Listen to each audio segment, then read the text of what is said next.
Hey everybody, this is Dream, and today we have a 6-game NBA slate. Does not include the two late games, so do keep that in mind. Before I get started, can you guys smash that like and subscribe button? It really helps the channel a lot. I really do appreciate it. We have a insane injury report today. We got a lot of injuries, a lot of guys that are out already, a lot of questionable tags as well, but not as many questionable tags as out. So let's go and get into it. For the Pelicans, Daniels is out. For the 76ers, Embiid, Maxey, Melton, and Covington are out. For the Hornets, Mann is questionable, and Ball, Williams, Martin, and Curry are out. For the Wizards, Shamet is questionable, and Bagley is out. For the Timberwolves, Morris is doubtful, and Towns is out.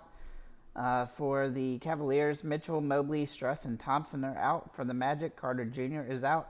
For the Knicks, Brunson is questionable, and Randall, OG, and Robinson are out. For the Hawks, Young, Jalen Johnson, and Okongwu are out. For the Grizzlies, Gigi Jackson is questionable. Morant, Bain, Smart, Pippen Jr., Kennard, Z. Williams, and Rose are out. For the Heat, Hero, Love, and Richardson are out. And for the Thunder, they are good to go today. So lots of guys out today, lots of questionable tags.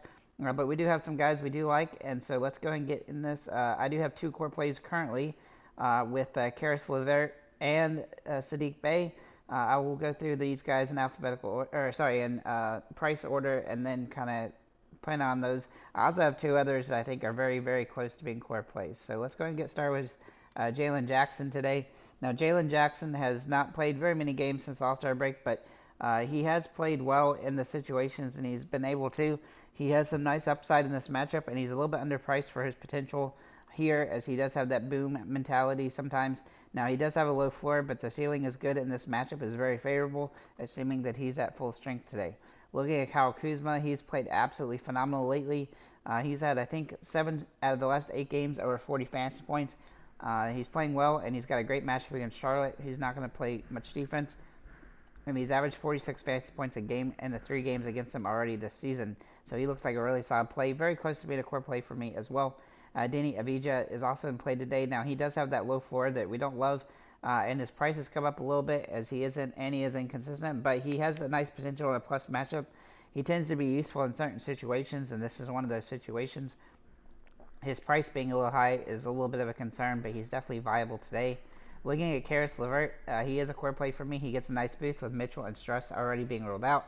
He will get around 28 to 29 fantasy points at minimum, I think. Hopefully a boom game, though, as he does need around 30 fantasy points to pay off, and we do need him to get more than what he is currently getting. But I do think he has that potential in this matchup in a favorable situation. Then we're going to look at Jordan Poole. Jordan does have a high risk factor today, as he's a little bit pricey for his potential, but in 4 of the past 6 games off the bench, he's been over 35 fantasy points. He has some potential here to have a big game, and he's been playing well lately. Obviously, this is a good matchup here, so he's definitely a viable play on this one.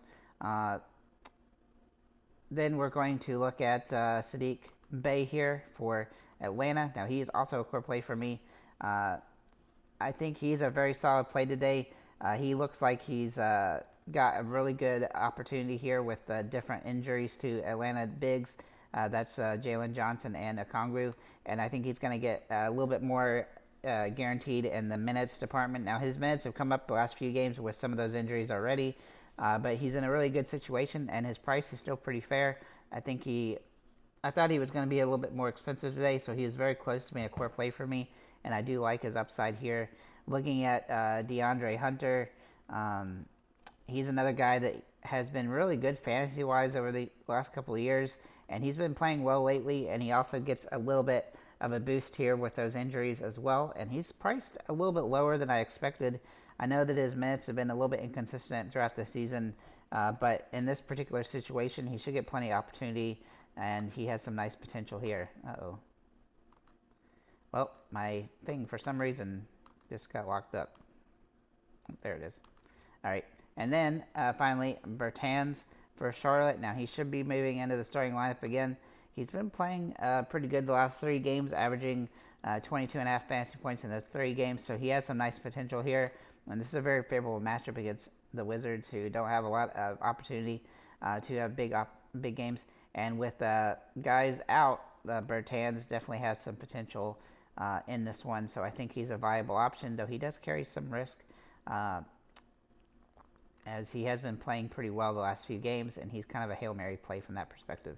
I do expect the cash line in this slate to be a little bit lower than it was yesterday. Probably 275 to 295 is what I'm looking for. So getting a couple guys that are going to just straight up 5x is fine. And you won't need to score as many points as you did yesterday, as the cash line was a little bit higher. But I do think it's a tough slate because of all the injuries, and we might get more information as we get closer to the locks. So hopefully it is a pretty solid day though, and hopefully we can have some really good wins. I do think that there's several guys that you could definitely put in as core plays. Like I said, Bay and Lefert right now, and then you could add Hunter and Kuzma and Jackson Jr. in that equation as well. So with that said, guys, thank you for liking, commenting, subscribing, and have a nice day, guys.